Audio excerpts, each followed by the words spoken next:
कैसे हो? जेके ट्यूटर के इस प्लेटफॉर्म पे आप सभी का स्वागत है। मैं आपका समीम सर। आज हम लोग 8th स्टैंडर्ड का मैथ्स लेसन नंबर सेकंड। देखो लेसन नंबर सेकंड हमारा क्या दिया हो, parallel line and transversal. Parallel line मतलब क्या होता है, ऐसी दो लाइन जो कितना भी बड़ा करो जो आगे जाके इंटरसेक्ट नहीं करता है, इसको हम लोग क्या कहते हैं, पैरेलल लाइन कहते हैं। इसको क्या कहते हैं, पैरेलल लाइन। यानी कि जैसे कि एक लाइन यहाँ दिया हुआ है, एक लाइन यहाँ दिया हुआ है, ठीक है।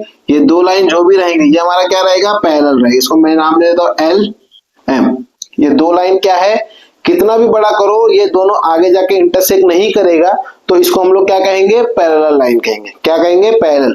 अगर इसी प्रकार से अगर एक लाइन ऐसा होता और एक लाइन ऐसा होता, मतलब इसको मैं अगर बड़ा करूं, कुछ दूरी पे जाने के बाद ये क्या हो जाएगा, एक दूसरे को इंटरसेक्ट कर लेगा। क्या कर लेगा, इंटरसेक्ट कर लेगा। यानी कि ये पैरेलल लाइन नहीं कहा जाएगा, ठीक है। इसको पैरेलल लाइन नहीं कहेंगे। जैसे मैंने ये बनाया ना, इसको आप अगर थोड़ा सा मैं टेढ़ा कर दूं, मतलब क्या होगा, ये आगे जाके क्या हो जाएगा, कट कर देगा। तो इसको पैरेलल लाइन हम लोग नहीं कहेंगे, इसको क्या कहेंगे, पैरेलल लाइन। अब इसी पे मुझे क्या बोला, ट्रांसवर्सल। तो मैं एक लाइन ड्रॉ कर देता हूं, ये मैंने बना दिया P। तो लाइन L और M दोनों को ट्रांसवर्सल करके कौन सा लाइन गया है, P, लाइन P। अब इसी में हम लोग को दो तीन चीजें देखना है। सबसे पहले करस्पॉन्डिंग एंगल क्या होता है। करस्पॉन्डिंग एंगल क्या होता है, अगर मुझे ये एंगल दिया हुआ है 30 डिग्री, ठीक है, तो ये एंगल भी रहेगा कितना, 30 डिग्री। क्यों, क्योंकि मेरा क्या रहेगा, एंगल, ये वाला एंगल और ये एंगल एक दूसरे को क्या रहेगा, करस्पॉन्डिंग रहेगा। वैसे ही ये एंगल अगर मेरा x है तो ये एंगल भी मेरा x ही रहेगा, करस्पॉन्डिंग एंगल के हिसाब से, ठीक है। तो अगर ये एंगल के हिसाब से ये एंगल रहेगा बराबर, और ये एंगल के हिसाब से ये एंगल रहेगा, ठीक है। अब उसके बाद क्या बोला, इंटीरियर एंगल। इंटीरियर मतलब क्या, अंदर, ये दोनों लाइन के बीच वाला एंगल, मतलब ये एंगल, ये एंगल, ये और ये एंगल, ये मैं क्या बोलूंगा, इसको इंटीरियर एंगल।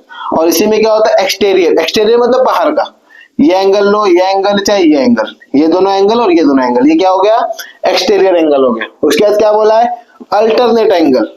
लेकिन अल्टरनेट में भी दो टाइप्स होते हैं।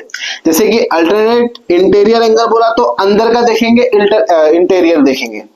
अल्टरनेट एंगल अगर देखेंगे अंदर का, अगर बोला इंटीरियर अल्टरनेट एंगल यानी कि अंदर का देखेंगे। अल्टरनेट मतलब क्या होता है, जहां पे क्रॉस साइन बनता है, जहां पे क्रॉस यानी कि जेड बनेगा ज्यादा करके। देखो ये एंगल रहेगा, तो एंगल किसको रहेगा, इसको। जैसे मैं अगर यहां से जाके ये ऐसा जा रहा है, ये ऐसा जाके ऐसा बनेगा, मतलब क्या बनेगा, जेड बनेगा। देखो तो ये क्या हो जाएगा, अल्टरनेट एंगल। और यहां से लिया तो यहां से जाके यहां जाएगा, तो ये क्या बनेगा, अल्टरनेट एंगल, ठीक है। तब इसी के हिसाब से हम लोग चालू करते हैं। प्रैक्टिस सेट हमारा पहला स्टार्ट करते हैं 2.1 में। देखते हैं प्रैक्टिस सेट नंबर 2.1। चलो क्वेश्चन नंबर 2.1 का पहला क्वेश्चन हम लोग स्टार्ट करते हैं, पैरेलल लाइन एंड ट्रांसवर्सल। इसका पहला प्रैक्टिस सेट हम लोग करते हैं। पहले प्रैक्टिस सेट में देखो क्या दिया हुआ है, एक डायग्राम दिया है, इसके हिसाब से हमें इसको फिल इन द ब्लैंक को सॉल्व करना है।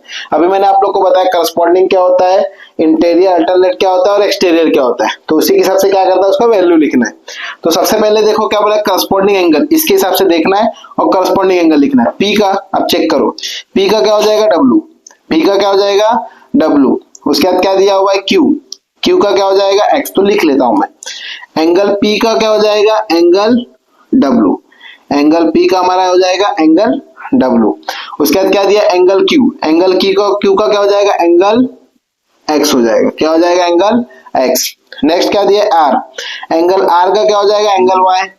एंगल वाई, ठीक है। Angle S. एंगल एस का क्या हो जाएगा, जेड। एंगल जेड, ठीक है। ये हमारा हो गया। अब नेक्स्ट इसमें क्या बोला, इंटीरियर अल्टरनेट एंगल बोला है। क्या बोला, इंटीरियर अल्टरनेट एंगल। अब एस, अल्टरनेट मतलब मैंने आपको बताया था जहां पे क्या बनता है, जेड बनता है। कौन सा बोला, एक्स। एक्स का क्या हो जाएगा, एस का क्या हो जाएगा, एक्स। तो एंगल एक्स का लिखो एक्स, ठीक है। डब्ल्यू, डब्ल्यू का क्या हो जाएगा, आर। तो एंगल आर, यहाँ पे लिखो एंगल आर, ठीक है। इसी में सेकंड क्वेश्चन देखते हैं हम लोग। सेकंड क्वेश्चन में सेम ऐसे ही है। क्या बोला है, इंटीरियर अल्टरनेट एंगल। पहले का मैं यहाँ पे आंसर लिखता हूं। पहले का आंसर देखो क्या हो जाएगा, इंटीरियर अल्टरनेट एंगल। तो बी का लिखो एच, लिखो angle B and angle H. इसी में दूसरा क्या हो जाएगा, angle C and angle E. पहले का आंसर हो गया। इसी में सेकंड वन, सेकंड क्या बोला है, करस्पॉन्डिंग एंगल्स, करस्पॉन्डिंग एंगल लिखो, एंगल ए एंड ए का क्या हो जाएगा E, angle E, angle D and angle H, angle B and angle F, angle C and angle G, angle G. ठीक है, सेकेंड भी कर दिया हम लोग, इसमें भी हम लोग थर्ड वन देखते हैं। क्या बोला है, इंटीरियर एंगल लिखने बोला है, क्या बोला है, इंटीरियर एंगल। इसमें अल्टरनेट वगैरह कुछ पूछा है क्या, नहीं पूछा, सिर्फ इंटीरियर एंगल लिखने बोला। तो लिखो angle B and angle E, उसके बाद लिखो angle C and angle C N H. देखो बी ई हो गया, सी एन एच हो गया। ठीक है, तीनों का हम लोग का आंसर निकाल लिया, पहला भी सॉल्व कर लिया, दूसरा भी सॉल्व कर लिया। ठीक है, अब जिस किसी को स्क्रीनशॉट लेना है तो स्क्रीनशॉट ले सकता है।